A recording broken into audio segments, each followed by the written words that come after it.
আসসালামু আলাইকুম। Gravity school of সায়েন্সের পক্ষ থেকে সবাইকে আন্তরিক শুভেচ্ছা এবং অভিনন্দন। পদার্থবিজ্ঞান দ্বিতীয় পত্রের দ্বিতীয় অধ্যায় অর্থাৎ স্থির তড়িৎ, এই অধ্যায়টির লেকচার 2 নিয়ে আজকে আলোচনা করব। আমরা মূলত লেকচার 2তে যে বিষয়টি আলোচনা করব সেটি হচ্ছে কুলম্বের সূত্রের গাণিতিক সমস্যা। লেকচার 1-এ আমি মূলত চার্জের প্রকারভেদ এবং কুলম্বের সূত্র আলোচনা করছিলাম, সাথে বিন্দু চার্জ অবশ্যই ছিল, এবং সেই কুলম্বের সূত্র থেকে আসলে গাণিতিক কি ধরনের প্রবলেম হইতে পারে তার একটা এক্সাম্পল স্বরূপ আমরা আজকের এখানে একটি ম্যাথমেটিক্যাল এক্সাম্পল সলভ করে দেখাবো। দেখো প্রশ্নটা কি, শূন্য স্থানে রাখা দুটি সমায়তনের কিন্তু বিপরীত চার্জে চার্জিত ধাতব গোলকের মধ্যে দূরত্ব কত 0.5 মিটার এবং তাদের মধ্যে আকর্ষণ বল দেওয়া আছে 0.144 নিউটন। গোলক দুটিকে একটি পরিবাহী তার দ্বারা যুক্ত করলে বিকর্ষণ বলের মান হয় 0.081 নিউটন। প্রশ্ন হলো গোলক দুটির মধ্যে প্রাথমিক অবস্থায় চার্জ কত ছিল। গোলক দুইটার প্রাথমিক চার্জ কত ছিল। এখন ঘটনাটা যদি চিত্রের মাধ্যমে রিপ্রেজেন্ট করতে চাই, ব্যাপারটা এরকম হয় যে এখানে একটা চার্জ আছে, সে ফর এক্সাম্পল Q1, এখানে একটা চার্জ আছে বিপরীতধর্মী চার্জ, যেহেতু এটা -Q2 ধরলাম, ঠিক আছে। এদের মধ্যকার দূরত্ব কত 0.5 মিটার। এখন এই গোলক দুইটাকে যখন একটা তার দ্বারা যুক্ত করছি, দেখো এখানে কিন্তু আমরা একটা তার দ্বারা যুক্ত করছি, এই তার দ্বারা যখন আমরা যুক্ত করছি তখন এই গোলক দুইটার মধ্যকার বিকর্ষণ বলের মান হয় 0.081 নিউটন। আর আগে আকর্ষণ বল ছিল কত 0.144 নিউটন। এখন প্রশ্ন হলো এই Q1 আর Q2 এই চার্জের মান কত, Q1 আর Q2 চার্জের মান কত। এখন বিষয়টা হলো শুরুতে আমরা যে কাজটা করব সেটা হইলো ধরে নেই, যদি লিখে ফেলছি, ধরি গোলক দুটিতে চার্জের পরিমাণ, গোলক দুটিতে চার্জের পরিমাণ Q1 ও Q2, একটা Q1 আর একটা -Q2, যেহেতু বিপরীত ধর্মী চার্জের কথা বলা হয়েছিল, এই যে বলছে সমায়তনের বিপরীত চার্জে চার্জিত। আচ্ছা, এখন প্রাথমিক অবস্থায় এখানে বলের মান কত দেওয়া আছে 0.144 নিউটন। তাহলে প্রাথমিক অবস্থায় যে বলের মান, এটা F1 যদি ধরি, F1 = 1/4πε0 Q1 Q2 বাই মধ্যকার দূরত্ব 0.5 তার হোল স্কয়ার, অর্থাৎ মানটা কি দাঁড়াচ্ছে 9 × 10⁹, এখানে হচ্ছে Q1 Q2 divided by 0.5 whole square. আর এখানে F1 এর মান কত দেওয়া আছে, F1 এর মান দেওয়া আছে প্রাথমিক অবস্থায় বল 0.144 নিউটন, তাহলে এখানে 0.144 নিউটন। এখন এখান থেকে যেই ডাটাটা আমরা বের করতে পারি সেটা কিন্তু অলরেডি বের করব, Q1 আর Q2 বের করব। Q1 Q2 এর মান কত, Q1 Q2 এর মান হলো 0.144 × 0.5 হোল স্কয়ার ডিভাইডেড বাই 9 × 10⁹। হ্যাঁ, তাহলে Q1 আর Q2 এর মান কত হয়, Q1 আর Q2 এর গুণফলের মান যেটা দাঁড়ায় 0.144 ইন্টু কত 0.5 হোল স্কয়ার, হ্যাঁ, ভাগ কত, ভাগ হচ্ছে 9 × 10⁹, 9 × 10⁹, হ্যাঁ, তার মানে দাঁড়াচ্ছে 4 × 10⁻⁻12। এটা হচ্ছে Q1 আর Q2 এর গুণফলের মান। এখন পরের কেসটা যেটা ঘটনা, পরের যে বিষয়টা সেটা হচ্ছে এই যে দুইটা গোলক ছিল ভিন্ন চার্জে চার্জিত, এই দুইটা তো একটা তার দ্বারা যুক্ত করা হয়েছে। এখন পরিবাহী তার দ্বারা, এই কথাটা এখানে লিখে দেই, পরিবাহী গোলক দুটিকে পরিবাহী তার দ্বারা যুক্ত করায়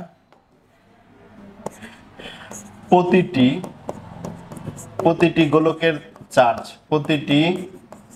গোলকের চার্জের পরিমাণ,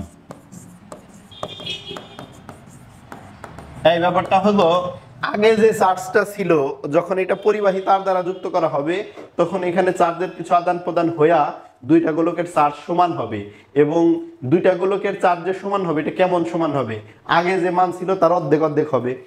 এখন আগে ছিল একটা Q1 যোগ আর একটা ছিল -Q2 ডিভাইডেড বাই 2, তার মানে Q1 - Q2 ডিভাইডেড বাই 2, এটা হবে এখন গোলকদ্বয়ের প্রত্যেকটার চার্জের পরিমাণ।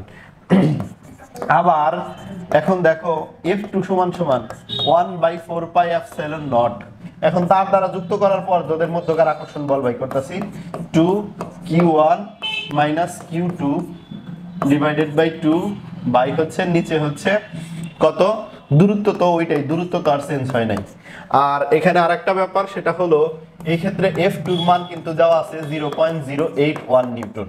এখানে আমরা যদি একটু ক্যালকুলেশন করি 0.081, আর এটা হচ্ছে 9 গুণন 10 টু দি পাওয়ার 9, হ্যাঁ, আর নিচে হলো 0.5 হোল স্কয়ার, আর এখানে q1 q2/2 তার হোল স্কয়ার এরকম।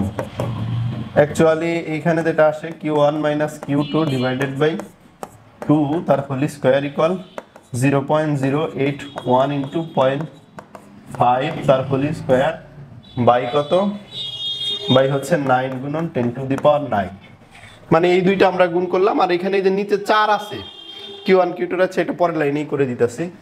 এরপরে বর্গ করলে আমরা এটা এইভাবে লিখতে পারি q1 q2 হোল স্কয়ার, নিচে হলো 4, হ্যাঁ, এইখানে যা আছে তাই পরের লাইনে করি। সুতরাং q1 q2 একবারে লিখলাম q1 q2, তাহলে সুতরাং লিখি, তাহলে আর বা লিখবো না, ফাইনাল লাইন যেহেতু।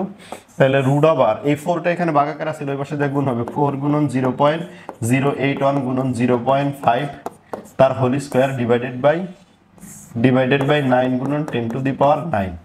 এই হচ্ছে বিষয়। তাহলে এখানে যদি আমরা ক্যালকুলেট করি, একটু ক্যালকুলেটর নিয়ে নিচ্ছি, 4 ইন্টু 0.081 ইন্টু 0.5 হোল স্কয়ার, হ্যাঁ, বাক 9 ইন্টু 10 টু দি পাওয়ার 9, 9 গুণন 10 টু দি পাওয়ার 9, হ্যাঁ, এরপরে রুট ওভার আনসার। তাহলে মানটা আসতেছে কত q1 q2, সুতরাং q1 q2 সমান সমান 3 ইন্টু 10 টু দি পাওয়ার 6। তাহলে এখানে q1 q2 পাইলাম, এবং এর আগে আমরা q1 গুণন q2 পাইছি। এই যে দেখো এই পাশে যদি একটু লক্ষ্য করো তোমরা,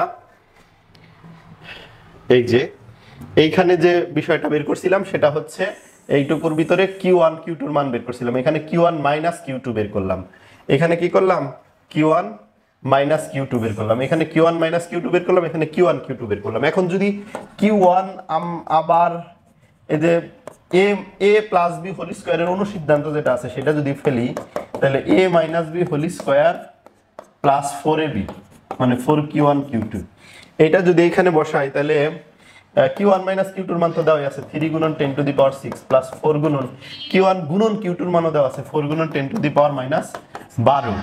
এখন এটা হলো q1 প্লাস q2, হ্যাঁ, এখানে যদি রুট করে দেই তাহলে কিন্তু একদম মান বের হয়ে যাবে q1 প্লাস q2।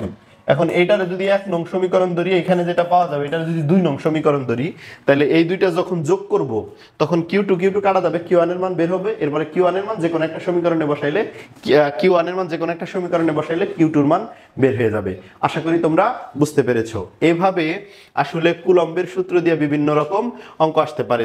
এছাড়াও আরো কিছু প্রবলেম আসতে পারে, যে এইরকম একটা প্রশ্ন হইতে পারে যে এখানে তিনটা কৌণিক বিন্দুতে 3 ধরনের চার্জ আছে, এ বি সি 3 ধরনের চার্জ আছে, কোন একটা বিন্দুতে বলের মান বের করতে বলতে পারে। যেমন এখানে একটা কথা মনে রাখতে হবে, দুইটা প্লাস প্লাস চার্জ বিকর্ষণ করে, কি করে বিকর্ষণ করে, এবং এই বিকর্ষণ বলের মান কোন দিকে হবে, যে বিন্দুতে বিকর্ষণ বল বের করবা, যে বিন্দুতে লব্ধি বের করবা ওই বিন্দু থেকে বাইরের দিকে।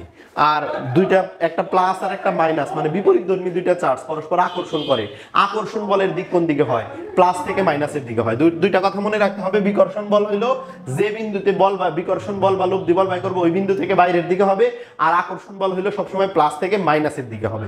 এইভাবে এই দুইটা কথা মাথায় রাখলে যে কোনো শেপের মধ্যে যদি লব্ধি বল বা কুলম্ব বল বের করতে বলে আশা করি তোমরা বের করতে পারবা। এখানে আর একটা টাইপের অঙ্ক আছে, যেমন এইখানে 3 বিন্দুতে এরকম বল আছে, চার্জ আছে, এই জায়গায় মনে করো m ভরের একটা বস্তু আছে, মানে 2 কেজি, ফর এক্সাম্পল 2 কেজি ভরের বস্তু আছে, এই 2 কেজি ভরের এই বস্তুটাকে সাম্য অবস্থায় রাখতে পারবে কিনা, মানে বস্তুটারে ভাসমান অবস্থায় রাখতে পারবে কিনা।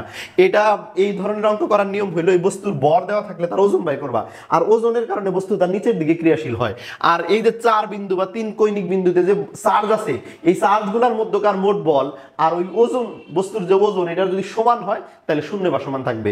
যদি চার্জগুলোর মধ্যকার আকর্ষণ বিকর্ষণ বল মিলে, মানে লব্ধি বল, এটার মান যদি বেশি হয় তাহলেও উপরের দিকে ক্রিয়াশীল থাকবে, যদি কম হয় তাহলে বস্তুটা নিচের দিকে পড়ে যাবে। আশা করি তোমরা বুঝতে পেরেছো। এরকম বিভিন্ন সাবজেক্টের গুরুত্বপূর্ণ এবং ধারাবাহিক লেকচার ভিডিও পেতে গ্র্যাভিটি স্কুল অফ সায়েন্সের ইউটিউব চ্যানেল এবং ফেসবুক পেজে চোখ রাখো। ভালো থাকবে, সুস্থ থাকবে, গ্র্যাভিটি স্কুল অফ সায়েন্সের সাথেই থাকবে। আসসালামু আলাইকুম।